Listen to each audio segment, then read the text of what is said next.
Kita tuh yang tinggal di Jawa, seriously itu privilege. Aku merasa di Jawa ini berprivilege sekali karena memang mau nggak mau di Jawa tuh deket sama kekuasaan gitu, Mas. Pusatnya di Jawa. Pusatnya di Jawa. Kita punya keresahan apa kalau mudah kita terdengar. Nah, kita mudah buat mengintervensi itu gitu.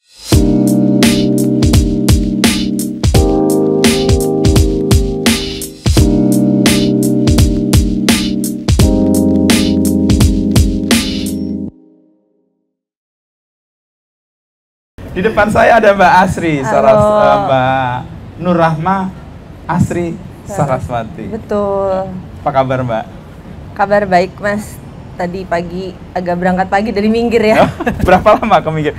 Gak iring-iringan sama Pak Eko tadi dari Minggir? Beliau lebih jauh. Lebih jauh. Oke. Lebih jauh 5-10 menit. Oke. Dari Minggir sekitar 1 jam paling enggak, Mas, ke sini. Ya. Gitu. Jadi ya tadi jalannya jam 7.15 lah. Oke, minggir banget sih kayaknya. Iya, Minggir.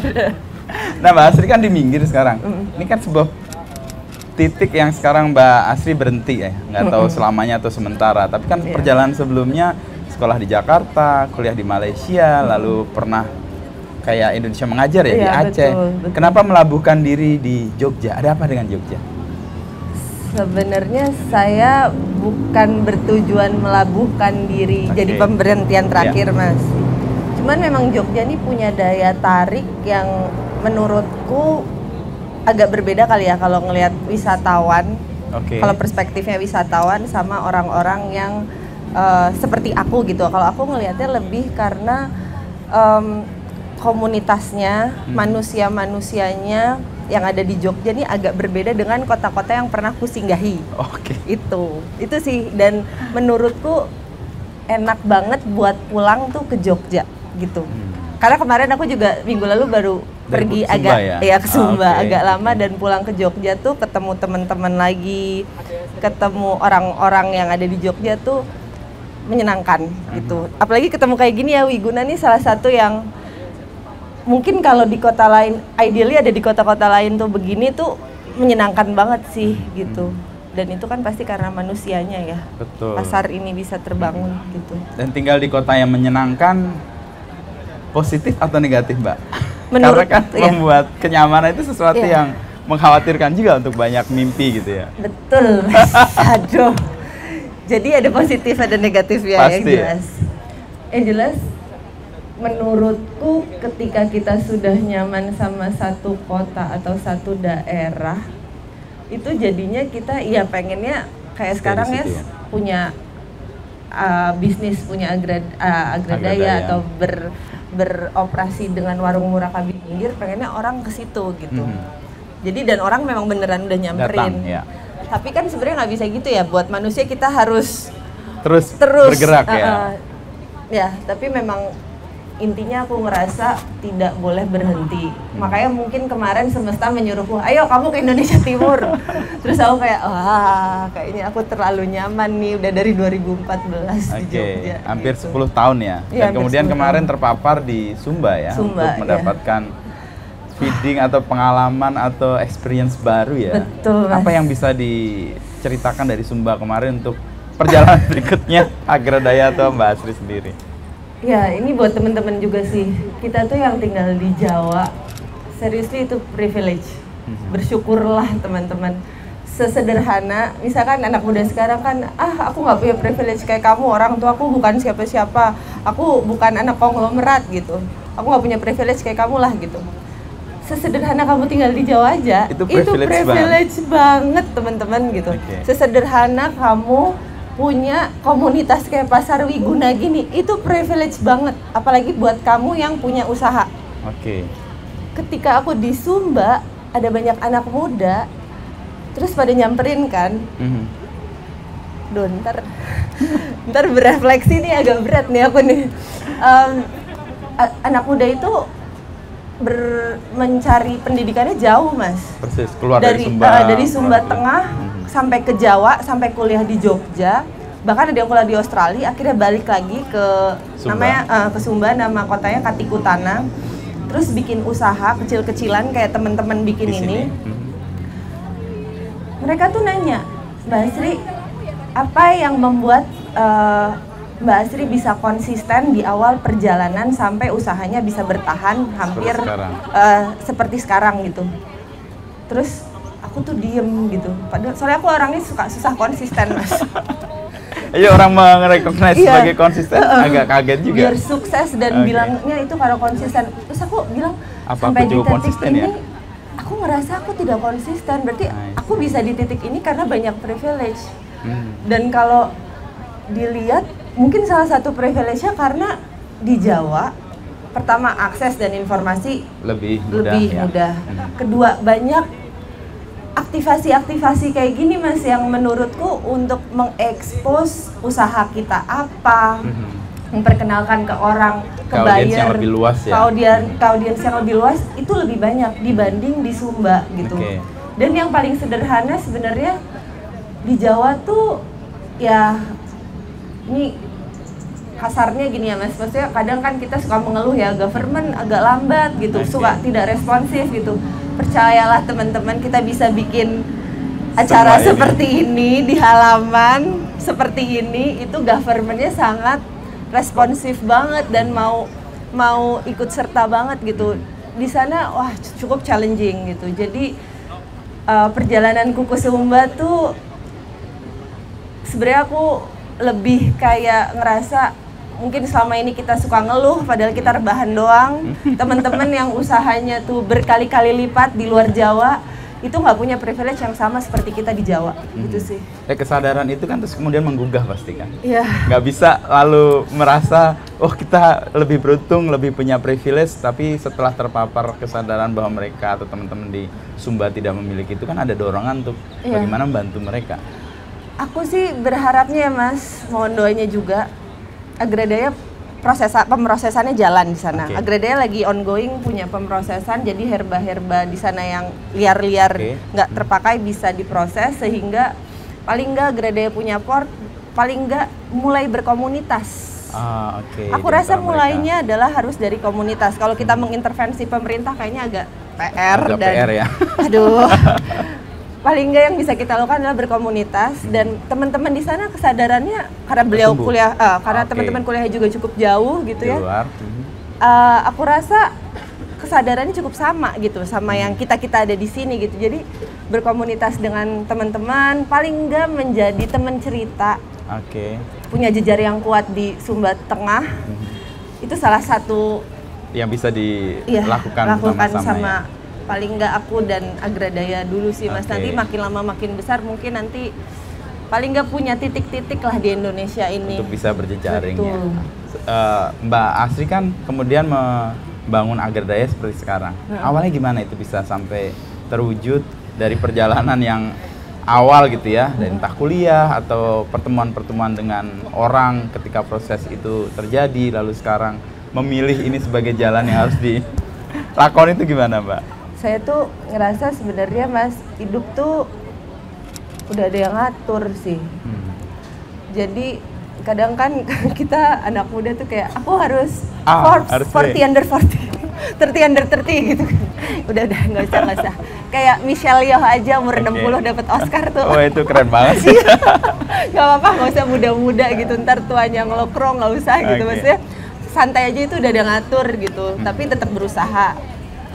Karena aku juga waktu kuliah, Mas, aku tuh bukan yang pintar. Tapi juga bukan berarti jangan terus kuliah. Ya udah nggak usah kuliah gitu. Jangan gitu juga, ntar kadang kan orang mentranslate-nya gitu. Aku bukan yang pintar waktu kuliah, IPK aku nggak sampai 3. Kuliahku cukup sulit saat itu, aku jadi kayak kuliah apa dulu? Kimia? Teknik kimia. Teknik kimia. Jadi ada beberapa mata kuliah yang aku agak fail. Bukan agak fail, memang fail. Terus aku nggak ngerti apa gunanya kuliah itu Mas gitu. Tapi mungkin baru di tahun ketiga keempat aku baru paham kenapa apa yang aku lewati, kenapa aku harus belajar ini. Dan justru menariknya ketika aku membangun Agradaya, aku tahu guna ilmuku saat kuliah. Tadinya aku ngerasa ngapain sih aku belajar matematik yang nggak kebaca gini. Kan belajarnya dulu kayak gitu ya Mas ya. Karena engineering jadi everything has to be in order gitu. Persis. Jadi harus precise, harus apa gitu. Kayak Nah, waktu pas kuliah tuh tidak paham mau ngerjain. Mungkin banyak ya teman-teman di kuliah Ketika tuh. kuliah tidak tahu akan dipakai untuk apa ini semua ilmunya. Tapi ternyata semesta tuh selalu punya rencana gitu. Nah, lulus kuliah, aku ikut Indonesia Mengajar sebenarnya. Sebenarnya sempat kerja dulu, tapi aku tidak merasa fun dengan kerjaanku. Ya kerjaan anak Kantoran atau karyawan? banyak di lapangan dirik gitu kan mas, oil and gas kan teknik kimia. Persis, gitu. ya. Terus akhirnya aku ikut di Indonesia Mengajar. Itu one of tipping point kehidupan sih mas.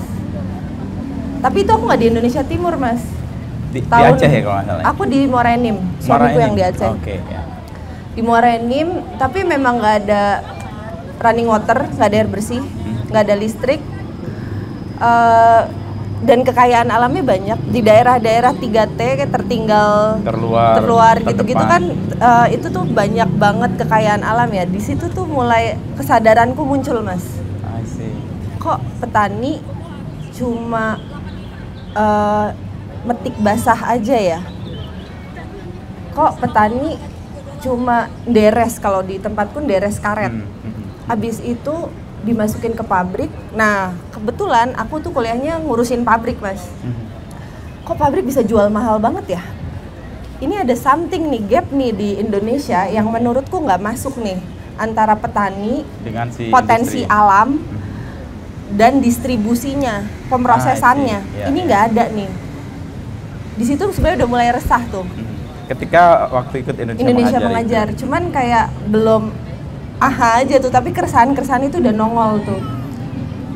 Tapi lama-lama kayak makin setelah Indonesia Mengajar balik ke Jakarta, aku kerja lagi.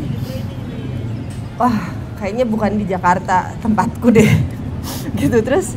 Nah, tipping point-nya justru ke Jogja lagi. Jadi tipping point-nya ada beberapa itu salah satunya pas di Jogja.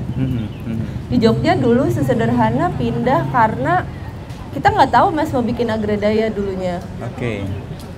Dulu suamiku kebetulan juga dari Aceh Utara, ngerasa hal yang sama. Dia dulu di multinational company, dia nggak mau balik ke multinational company karena mungkin punya keresahan yang sama ya waktu itu.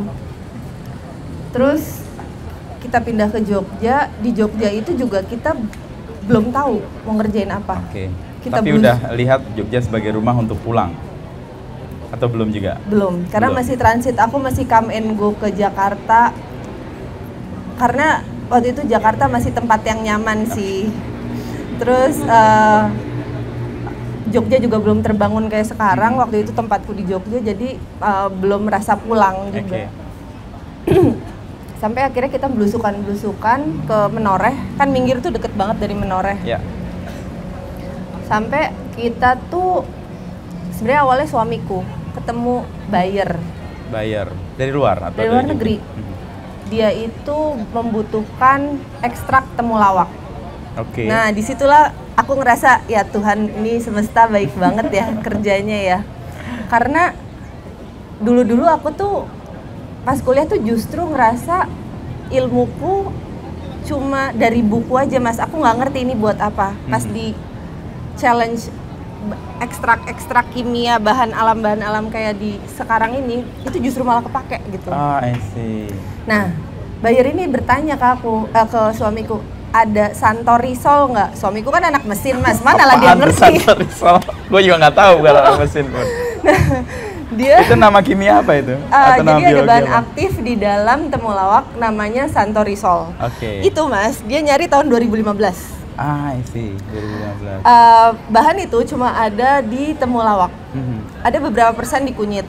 Tapi memang paling banyak di temulawak digunakan untuk isian suplemen kesehatan yang mereka nggak mau bahan kimia. Jadi cari yang natural. Jadi emang dari 2015 kegairahan untuk mencari itu tinggi. Perusahaan-perusahaan di farmasi di Eropa tuh udah switch ke yang lebih natural gitu. Nah, waktu itu aku mikir, santorisol ini kok orang Eropa nyari-nyari sih? Kenapa sih gitu? Terus kayak temulawak tuh kayak gimana sih? Aku kan sebagai anak Jakarta kayak nggak paham juga. Apa sih di temulawak gitu? Terus kayak, rasanya getir, nggak jelas gitu. Kok ya orang bule kok nyari gitu? Terus kita melusuk ke ke Menoreh, kita tuh malah terpantik sama cerita Buduku. Buduku tuh bilang kalau temulawak Mbak di sini tuh ya males dipanen. Males dipanen.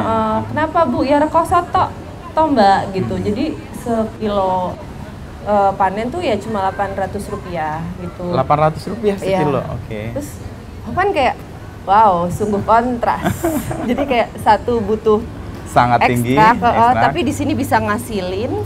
Terus ada anak muda Indonesia yang tidak peduli dengan rempah-rempahnya dan herba-herbanya. Terus tapi ya si ibu-ibu ini nggak mau ya karena nggak ada karena cuma dapat capek ya ekonominya yang nggak akan masuk kan. Nah kebetulan aku sama Andika cukup intens ketemu Pak Dukuh dan Bu Dukuh, dan waktu itu belum ada transaksi apapun Mas, jadi sifatnya kekeluargaan. Terus Andika tuh jago nulis proposal kebetulan. Dia keidean, kita bikin ajukan proposal yuk gitu. Ini ada demand-nya begini, si ibu punyanya begini gitu, supply-nya basah.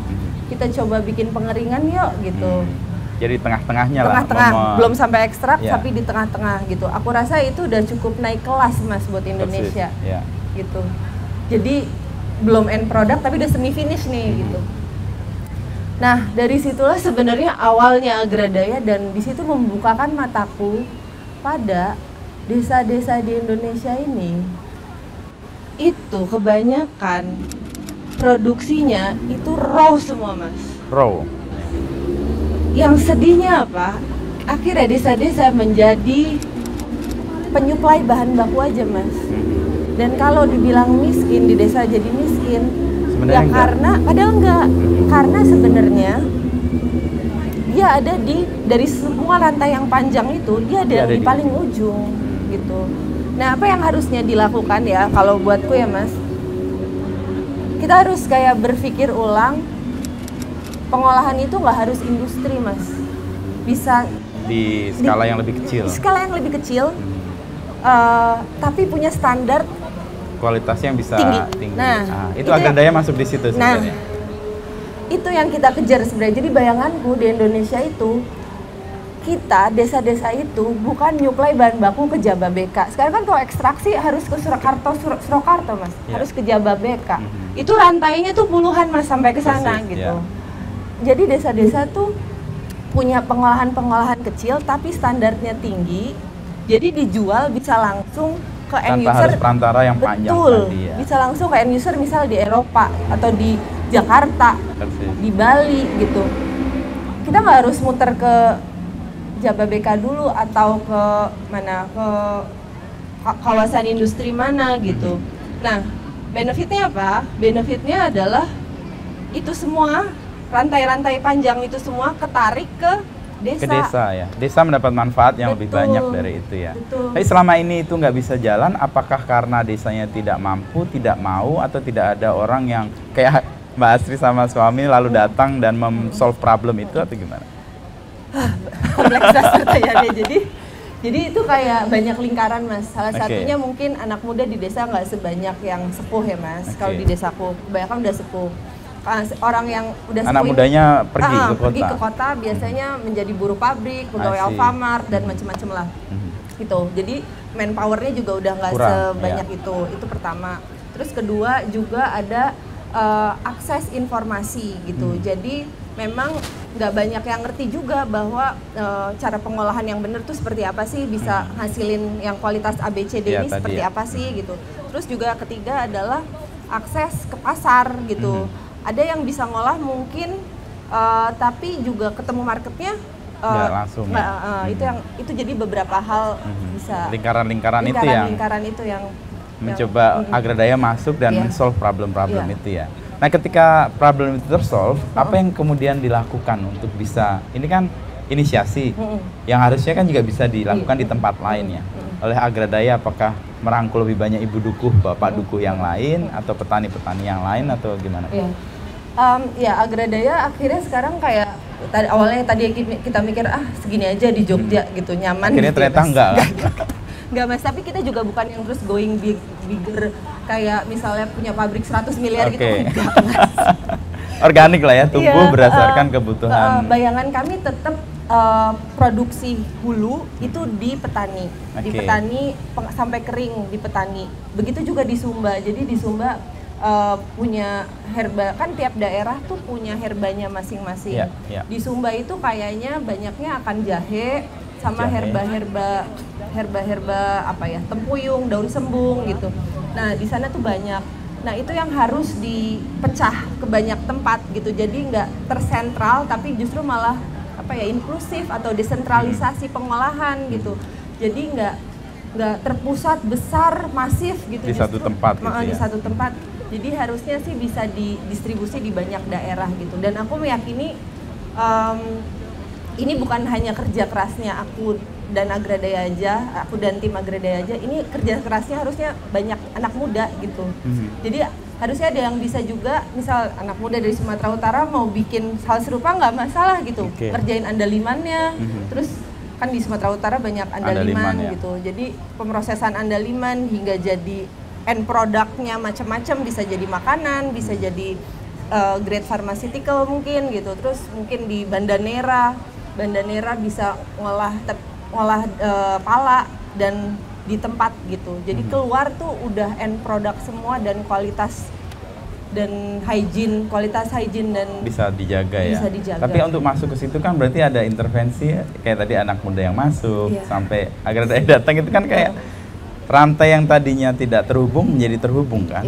Nah, untuk daerah-daerah lain model kayak gini dimungkinkan dengan cara apa? Apa manggil lagi anak-anak muda kembali?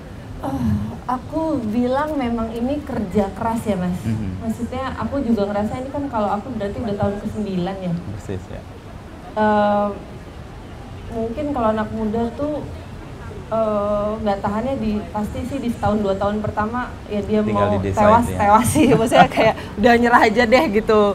Nah aku rasa sebenarnya kalau anak muda yang mau balik ke desa itu dimungkinkan sekali kalau teman-teman mau berjejaring, terus ya membuka diri terhadap ilmu-ilmu potensi pengetahuan dan ilmu yang ada. Jadi itu harusnya bukan isu buat anak muda dan bisa belajar bareng-bareng sih Mas.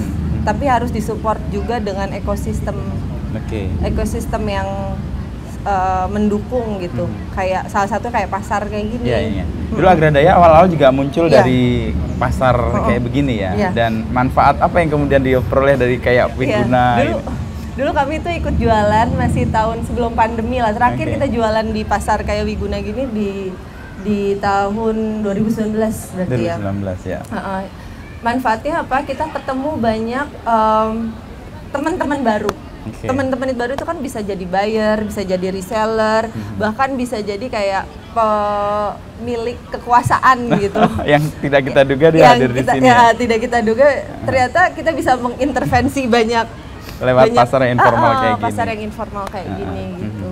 Dan ruang itu menjadi lebih luas kan ketika ditemukan titik-titik yang menjadi kayak apa ya? Dia kayak spokesperson buat kita juga kan akhirnya. Betul. Jadi memang ya pasar-pasar kayak gini tuh privilege sih menurutku, adalah sebuah keistimewaan yang buat pengusaha pemula bisa ikutan dan apa ya, bergabung dan memanfaatkan forum ini gitu. Ruang untuk ketemu ya, titik temu ya. Kalau tadi kita nggak sengaja ketemu orang-orang yang sebelum kita juga ada di sini ya. Ternyata ada banyak. Nah, untuk tadi kan bangun ekosistem di Agradaya dengan masyarakat itu. Ini kan kayak ada intervensi ya dari luar untuk bisa menumbuhkan atau membuat kesadaran kita bisa loh melakukan ini, mengekstrak ini, menjadikan produk yang tidak dijual raw aja dan itu secara ekonomi juga rendah. Ada resistensi nggak di dalam atau di lingkungan untuk ngapain sih ini repot banget, waktunya lama, belum tentu hasilnya baik gitu? Resistensi di awal tuh parah sih Mas. 1-2 tahun awal atau lebih? Itu terjadi banget sih Mas, resistensi di awal tuh kayak rumah pengering ya Mas. Agradaya itu kan pakai konsepnya emang kalau di hulu petani itu kita ngajarin petani buat ngeringin. Jadi kenapa beliau-beliau tuh kan udah tahu ngeringin, kayak ngeringin gak, bahkan mas kayak dijelentreke wae gitu ya, digelar. Tapi kita nyediain dome dryer dan pengering. Itu kita kerjasama sih sebenarnya untuk instalasi pengeringnya itu kita kerjasama sama dana-dana hibah sebenarnya. Nah, ketika kita ngajarin mengeringkan, beliau-beliau tuh malah takut mas. Karena sebenarnya dia takut pas dijelaskan rumah pengering, dipikir tuh kayak rumah yang ada ovennya gede. Jadi mereka tuh udah kayak inferior duluan gitu. Kyopo toh mbak. Terus pas aku liatin rumah pengering tuh kayak ruangan biasa loh bu. Mungkin pilihan katanya itu kali ya, membuat dia imajinasinya. Karena ya itu memang knowledge orang-orang itu kan bervariasi ya mas. Persis. Jadi kadang kita kan pakai ngomong apa yang ada di kepala kita ya. Beliau nggak merasa bahwa itu punya efek imajinasi yang lain. Informasi itu ditangkap berbeda sama bode-bode gitu. Nah itu yang menjadi jeglek di awal, mereka resisten awalnya. Ternyata cuma kayak ruangan 2x3 ada raknya gitu. Bukan rumah seperti kayak gitu. Industri gitu ya. Itu yang akhirnya menjadi awalnya tuh sempat resisten, tapi akhirnya bisa berjalan gitu. Nah di awal juga ngeringin itu bukan sebuah proses yang biasa dilakukan mas. Kalau di Jawa, di petani. Beda sama di NTT. Kalau di NTT ngeringin tuh udah biasa mas. Tapi kalau di Jawa nih kayaknya ngeringin ya gabah tok gitu. Yang lain kalau di sana, kalau di sana tuh udah banyak gitu mas. Karena mungkin daerahnya kan memang kering ya di NTT ya. Nah di Jawa tuh aku sempet ada trouble untuk sampai ke pengeringan sesuai standar yang pharmaceutical company mau, itu butuh 1 tahun mas untuk bisa menemukan kualitas yang dan caranya. Itu setiap batch produksi banyak banget yang reject, akhirnya saya harus kebuang. Tapi sekalian belajar itu ya? Jadi learning cost-nya tuh lumayan tinggi sih. 1 tahun pertama udah problem dengan masyarakat untuk meyakinkan sebuah hal yang baru, lalu kemudian mencapai standar yang ditentukan juga butuh jatuh bangunnya ya. Itu 1 tahun pertama PR-nya di situ sih mas. Tapi terus kita bikin ya pelan-pelan gitu, nggak boleh. Intinya kalau sama ibu-ibu tuh jangan kayak konsep pelatihan sih mas. Ya kayak ngobrol wae gitu loh mas. Kalau itu malah lebih kena ya. Kalau pelatihan dalam sebuah ruangan itu kayaknya resistensi lebih tinggi. Kayak malah nggak masuk gitu mas. Nanti mereka yang malah takut duluan gitu. Nah kecakapan tertentu kan itu bisa masuk ke ibu-ibu yang mungkin secara usia beda, background beda, cara berpikirnya berbeda. Itu dibangun dari mana Mbak Asri punya kemampuan untuk ngobrol, nonggo lah kalau bahasa Jawa itu biasanya. Mungkin karena waktu di IM kali ya mas, aku setahun pertama. Setahun pertama tuh aku juga setahun pertama itu setahun di Indonesia mengajar tuh lumayan. IM tuh berapa tahun? 1 tahun aja. 1 tahun, Cuman di situ kan kita jadi guru bantu sekaligus kayak solve problem di masyarakat. Di masyarakat gitu. Terus kayak, nah akhirnya mungkin kebentuk skill-skill itu pas masuk ke Agradaya, kenal sama Pak Dukuh dan Bu Dukuh jadi kayak lebih mudah ya. Tak gitu ya dapetnya. Akhirnya itu sih. Tapi juga pengalaman pindah-pindah tempat untuk sekolah, untuk bekerja atau untuk hal-hal yang lain itu juga kayak membantu untuk punya kemampuan adaptif dan mungkin ya juga ya mas ya. Kecakapan bisa bernegosiasi dengan hal yang berbeda gitu ya. Di Agradaya kemudian bisa diterima kira-kira tahun keberapa? Atau bisa menghasilkan? Bisa menghasilkan itu dan benar-benar kerasa profitnya itu setelah 2-3 tahun sih mas. 2-3 tahun, maksudnya di petani ya. Ternyata ada pas pandemi itu kerasa banget mas, karena ibu-ibu kalau ngelempar jahe atau kunyit basah ke pasar nggak mau, pasarnya tutup. Akhirnya mereka mengeringkan. Oh itu justru memberi berkah ya, karena sedangkan membuat kita mereka di Agradaya waktu pas pandemi tuh permintaan tinggi banget. Malah tinggi banget karena jamu kan mas. Persis ya.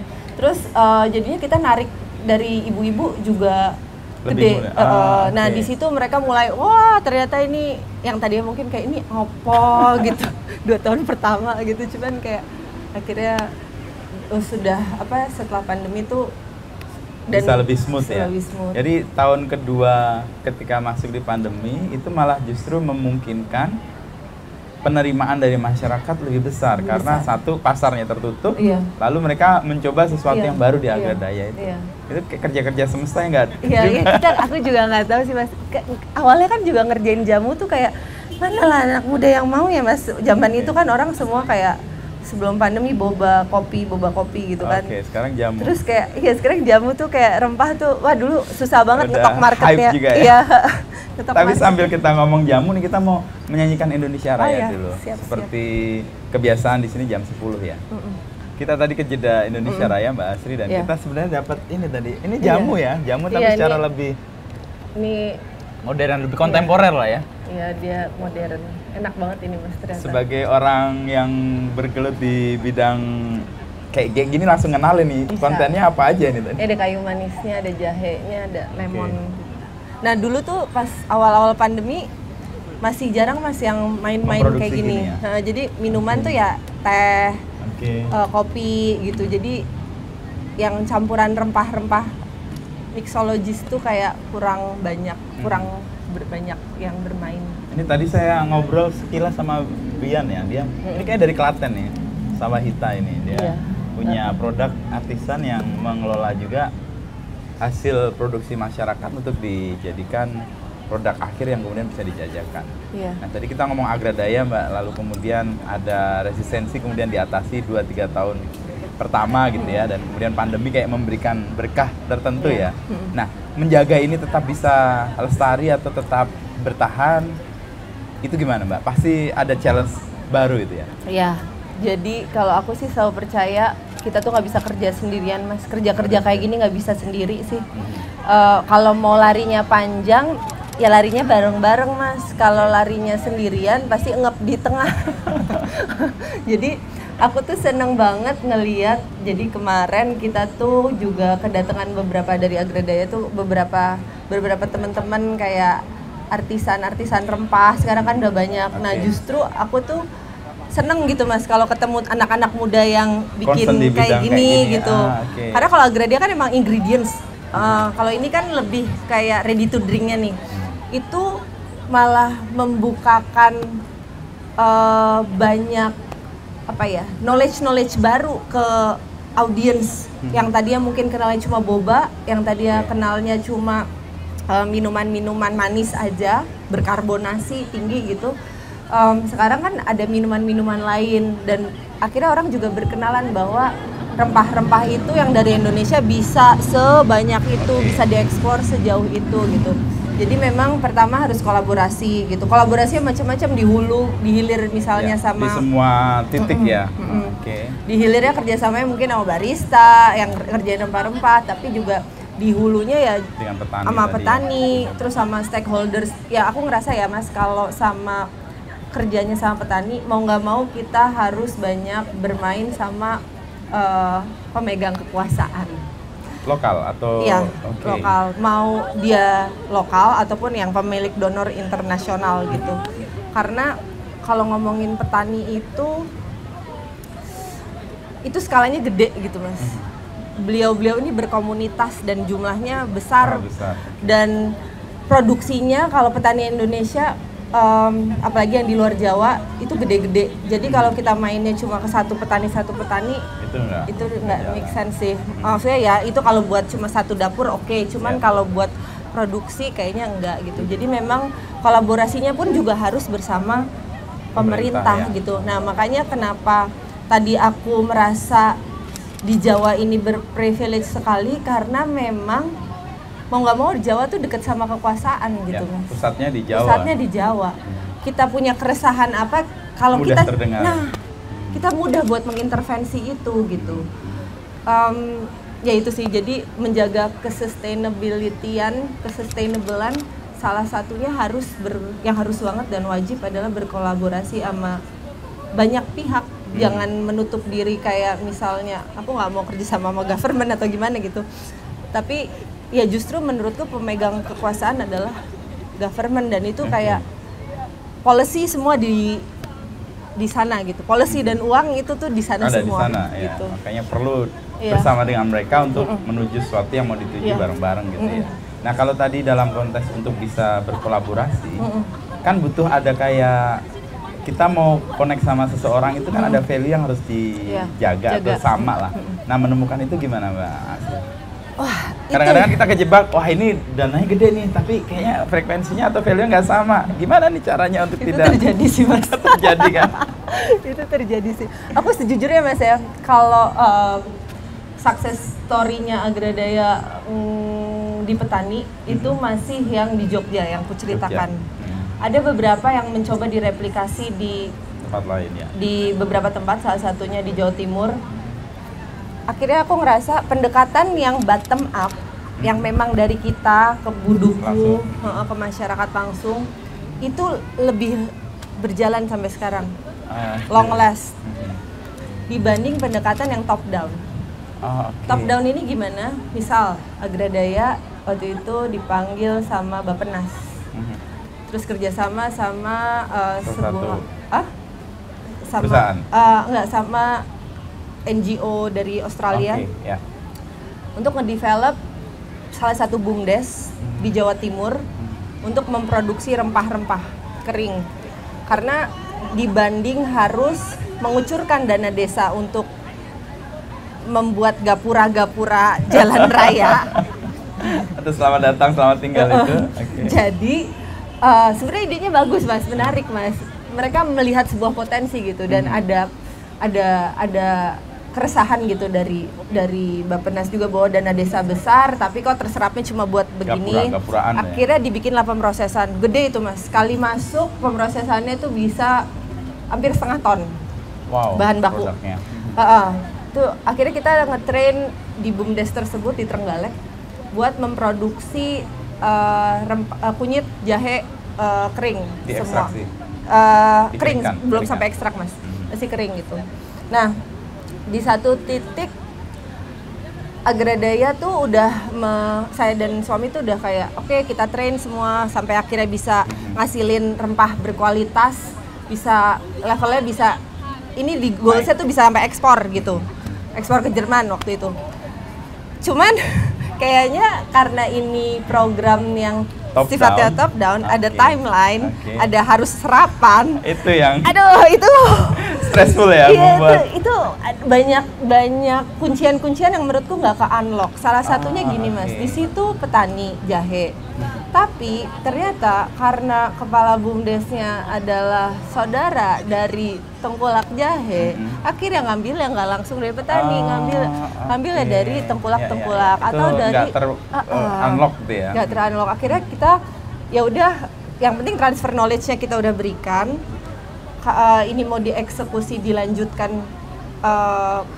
sampai ke sejauh mana, marketnya mau produksi sejauh mana, kita serahkan ke BUMDes lagi gitu. Sampai sekarang sih masih produksi Mas, yang di BUMDes Trenggalek untuk nyuplai ke pabrik Jerman jamu Bintang 7. Gitu. Ya. Jadi memang di satu sisi itu terdengarnya indah ya Mas ya, buat sebuah desa bisa ke Bintang 7 gitu. Cuman kalau di proses jalan digali lagi kan pengennya ini bisa langsung ke dari petani, kelompok tani gitu, bukan muter dulu ke gitu sih. Tapi itu agak top down, tetapi bisa berjalan meskipun nggak tersolve semua masalah yang ada karena timeline tadi. Karena timeline, karena ekspektasi juga sih Mas. Karena gini, kalau buatku, aku kan pengusaha ya, maksudnya gini, kita kan independen nih Mas. Aku nggak bisa bilang pengusaha tuh kesannya kayak, kaya banget gitu. Orang yang berusaha lah. Iya. Kita kan independen Mas. Kita tuh ngerasa kalau kita memproduksi X, kualitasnya belum sampai, ya kita latihan dulu sampai X, baru kita gedein market nih. Di scale up ya. Kita scale up. Nah, karena ini program top down Mas, harus dikejarnya adalah gunting pita. Padahal menurutku saat itu ini belum bisa, belum saatnya gitu. Nah, tapi aku juga harus bisa memahami ya, karena waktu itu sih karena aku obrolan kita nggak bisa lah menangin ego sendiri karena ini kerjasamanya kan sama banyak pihak lainnya yang butuh mereka KPI juga KPI mereka kan beda sama KPI kita kan gitu sih jadinya. Mbak Asri berarti lebih nyaman atau lebih yakin bahwa proses-proses kayak gini organik ya, tumbuh dengan natural secara bisa nggak di stick dengan waktu gitu. Iya, aku percaya banget yang berjalan dan sustainable sampai sekarang yang sama Agradaya, Mitra Petani Agradaya tuh yang justru nggak dikaitkan sama sebuah timeline yang harus selesai hari ini gitu. Tapi memang pada kenyataannya Mas, aku nggak bisa mungkir yang di Sumba juga kita kan kerjasamanya sama British Embassy. Ada timeline-timelinenya juga yang. Saat ini gimana? Nah, aku akhirnya kayak gini nih. Karena udah belajar dari yang sebelumnya. Dari Trenggalek itu. Ini kayaknya sama NGO, ada NGO Belanda kan. Kalau misalnya nanti kita baru training trial pengeringan nih Mas, belum apa-apa udah ngomongin exit strategi kan. Waduh, ini udah ngomongin exit. Aku tuh cuma nggak mau Mas di sebuah desa ada infrastruktur mahal besar mangkrak. Itu kan banyak kejadian di Indonesia Mas. Persis. Itu banyak banget di daerah timur, apalagi di Nusa Tenggara Timur tuh wah di mana-mana lah. Di Sumba tuh banyak tempat gitu. Nah, aku tuh nggak mau itu kejadian dan itu kok kayaknya eman-eman dan kalau nyalahin warga desanya juga tidak fair menurutku. Karena somehow kita nih dateng kasih knowledge terus tinggal. Itu kan nggak fair dong. Terus bilangnya nanti orang masyarakat setempatnya susah. Nggak bisa gitu juga dong gitu. Nah, aku tuh selalu bilang sama Dika sama suamiku ketika kerja sama kayak gini, oke, kalau mereka udah harus exit. Tapi kalau belum kita ya masih bisa berkolaborasi, tapi nanti ketika sudah selesai kita boleh tetap masuk ya. Either personal atau ya lebih karena mau menjaga tetap jalan ya. Iya, tetap jalan dan malah kayak NGO atau pihak donornya itu malah seneng banget, malah itu yang dikejar sebenarnya. Jadi tidak sekedar karena project aja, tapi emang ini kayak ya anak sendiri yang kemudian dirawat sampai dia tumbuh. Malah itu dijadikan sebagai kayak keberhasilannya mereka kalau Agradaya terus-terusan di situ. Terlibat meskipun gitu. Proyeknya sudah selesai. Mereka senang sih apa? Iya, mereka jadinya senang terus ceritainnya kemana-mana gitu. Tapi untuk dapet itu kan harus punya pengalaman Trenggalek tadi kan, bahwa itu harus di-solve dengan cara ya kalau sudah selesai tetap dirawat ya. Iya, gitu sih Mas. Itu menarik sih sampai aku tuh karena mungkin beda perspektif beda ekspektasi gitu antara kepalaku sama kalau government punya ekspektasi lain juga kan gitu. Kan Mbak Asri kemudian menemukan kan dari perjalanan tadi desa A, desa B, desa C gitu ya dengan wilayah yang berbeda-beda juga. Apa yang membuat Mbak Asri yakin bahwa mereka berdaya gitu ya dan kemungkinan bisa dinaikkan levelnya untuk produknya atau sebagainya, apa yang setiap aku jalan ke desa-desa ya Mas, kan Agradaya banyak kerjanya sama perempuan, 70% tuh perempuan, ibu-ibu, mama-mama, bode-bode. Itu by design karena research atau? Enggak by design, aku awalnya juga, awalnya tuh kan mungkin kalau ada orang-orang yang bikin proposal pengennya kerja sama perempuan itu adalah by design. Ini tuh enggak Mas, karena memang kalau di desa, most of them yang kerja keras adalah perempuan. Wah di timur tuh gila lagi sih Mas, emang kayaknya perempuan semua gitu di sana. Nah, ketika aku kerja sama mama-mama, sama bode-bode, itu aku menyadari bode dan mama-mama itu satu, biasa bekerja keras dan keingintahuannya tinggi banget. Lebih tinggi ya? Dibanding pade-pade ya? Nah, kadang begitu sih Mas. Pade-pade. Kerja keras, ingin tahunya tinggi banget. Terus beliau itu nggak mikir saat ini aja. Jadi misal Mbak ini kalau udah kering dari jahe basah, aku aku ajarin pengeringannya. Kalau udah kering bisa diapain lagi Mbak? Jadi future-nya tuh dia sebenarnya sampai ke sana gitu Mas. Tapi somehow memang banyak yang kurang ngobrol. Jadi nggak bisa mengulik itu. Gitu. Ya. Tapi itu 3 karakter itu nempel di perempuan desa ya? Nempel Mas. Bahkan sebelum aku pancing, mereka udah minta duluan. Kita pengen Bu, kalau di NTT di Sumba, kita pengen Bu kayak orang Jawa punya teh dikemas-kemas. Jadi lucu banget. Keingin tahunya tinggi ternyata ya, dan mereka tidak hanya mikir hari ini, tapi ke depan. Perempuan itu yang menguatkan desa ya. Iya. Aku ngelihat banyak mama-mama di desa dan perempuan bode-bode di desa yang mereka rata-rata berkelompok dan punya keingintahuan itu gitu. Jadi dan ya kebanyakan ibu-ibu pasti berkelompok, perempuan-perempuan berkelompok masih desa-desa. Karena ini sejalan dengan banyak riset sih, banyak upaya atau banyak langkah yang ekonomi itu bisa bertahan dan berkelanjutan kalau perempuan yang terlibat lebih banyak. Salah satunya yang Grameen Bank itu, kalau Mbak Asri tahu kan, most of them perempuan tuh, karena ternyata lebih taat untuk mengembalikan pinjaman, lalu menggunakan dananya untuk hal-hal yang sifatnya produktif karena dia memikirkan untuk hari ini dan untuk kedepannya. Karena mungkin ini ya Mas, anak itu kan melekat sama perempuan. Itu kenapa Bumi juga perempuan ya, gendernya ya. Iya. Itu mungkin itu kan ketika kita punya anak, kita mikirin si anak harus sekolah, harus makan gitu. Dan kemelekatan itu kan sebenarnya ada di perempuan gitu. Dan itu kenapa perempuan mikirin kayak mama-mama, ini bisa dijual kemana, karena ini dia bisa anaknya ya. Karena mikirin anaknya. Jadi dengan keterlibatan tadi hampir 70% perempuan di Agrodaya dan di sejumlah inisiatif yang dilakukan, sustainability dari upaya ini akan lebih panjang atau setidaknya lebih berkelanjutannya lebih bisa dipercaya lah gitu. Iya. Maksudnya kayak gimana gitu ya Mas ya, biar aku sih berharapnya semakin banyak orang yang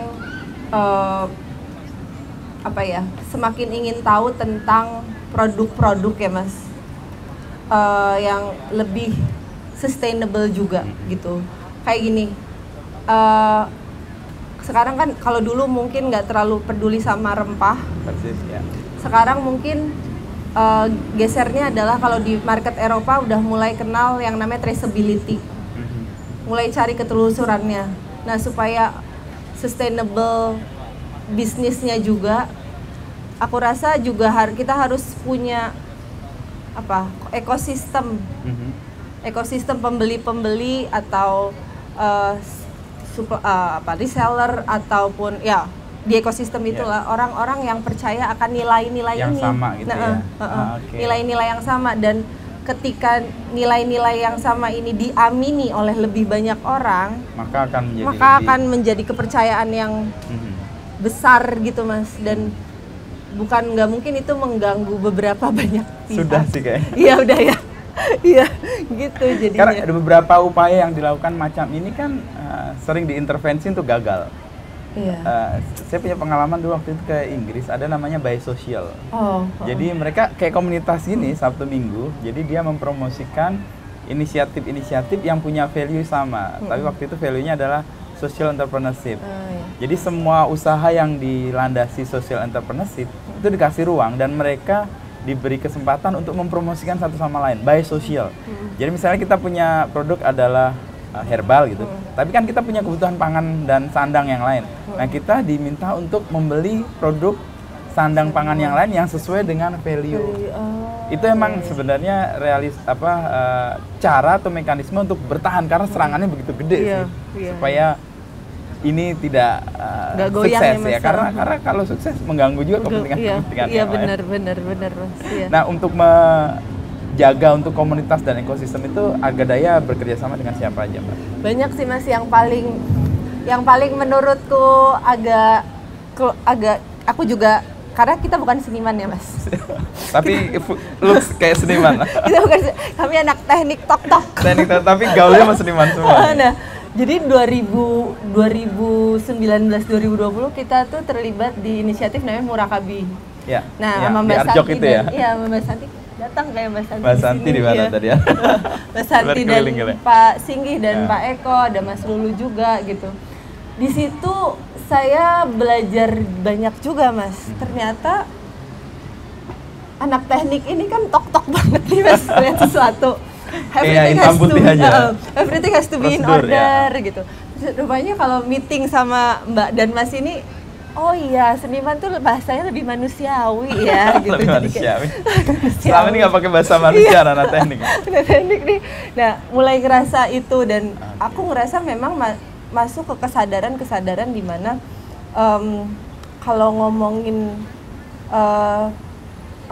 kalau ngomongin hal-hal yang sustainability tadi gitu, itu nggak bisa pakai bahasa yang ya carbon footprint sekian, itu nggak bisa. Ya, ternyata ngobrol hal seperti ini tuh harus dengan cara manusia, melingkar ya, merangkul. Jadi orang nggak takut duluan ngomongin ya climate change, sustainability, gender, tapi nggak direct gitu gender, ya. Itu tuh kayaknya nggak bisa dengan cara kita yang terbiasa everything has to be in order gitu, kayak agak sulit gitu. Nah, itu salah satu kolaborasi dan caranya, dan aku sebenarnya juga belajar dari beliau gitu, bahwa cara seniman tuh semerangkul itu ketika dia punya keresahan. Nah, kayaknya harus begini juga nih gitu. Kalau kamu punya keresahan, ya aku ngelihat Pak Singgi, Mbak Santi, Mas Lulu gitu, itu tuh mereka kayak ngendep dulu gitu, terus baru bersama-sama mengatasi keresahannya gitu. itu ya. Itu yang aku juga belajar sih Mas. Nah, di Murakami itu aku belajarnya. Saling isi. Tapi kalau pendekatannya selalu seniman kan kadang-kadang sangat abstrak ya. Sementara kalau pendekatan yang everything must be in order itu kan angka yang bisa diukur. Sebenarnya kan komplementer kan. Sesuatu yang bisa diukur sama sesuatu yang dilakukan di luar hal-hal yang sifatnya angka-angka gitu ya. Itu saling melengkapi sebenarnya. Ya, aku pun merasa begitu sih Mas kalau di Murakami. Jadi memang aku tuh ya gitu tadi kayak biasa tek-tek, terus ya ada teman-teman kolaborator seniman yang beliau justru lebih mengajarkan merangkul dan ngelihat sesuatu tuh bahasanya harus manusiawi gitu-gitu. Nggak bahasa mesin dan bahasa angka. Ya. Kadang kan soalnya anak-anak sekarang biasa di layar ya Mas, itu kan juga sebenarnya layar itu kan ya HP gitu, itu kan juga bahasa mesin sebenarnya. Algoritma kan bahasa mesin gitu, yang akhirnya kita kehilangan jiwa manusia, sense manusia kita gitu sih. Nah, ruang-ruang kayak gini sebenarnya membuka kembali kemanusiaan kita. Nah, terakhir nih Mbak, ada kegairahan yang sekarang jadi tren juga soal anak-anak muda lebih peduli pada lingkungan, peduli pada hal-hal yang sifatnya sustain gitu ya. Dan herbal ini juga kemudian muncul. Melihat ini tren yang baik atau tren ya nanti juga akan turun lagi atau akan bertahan? Aku sih ngeliatnya ini bukan turun lagi ya Mas, akan naik terus. Apa dasarnya, argumennya? Karena ya awalnya mungkin pandemi. Awalnya pandemi. Kesadaran dibentuk ketika orang 2 tahun nggak kemana-mana. Orang lumayan kayaknya tuh. Terus kayak harus di rumah aja tuh kayak oh ternyata memang kondisinya tuh seperti ini ya. Makanan tuh ngefek ya ke tubuh kita gitu. Jadi kesadaran akan kesehatan, kesadaran akan wellness.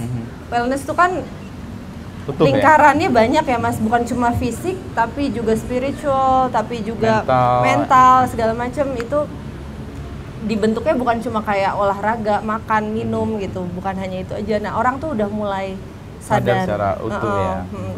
Contohnya kayak isu-isu mental health juga sekarang kan jadi isu yang sangat banyak dibicarakan ya gitu.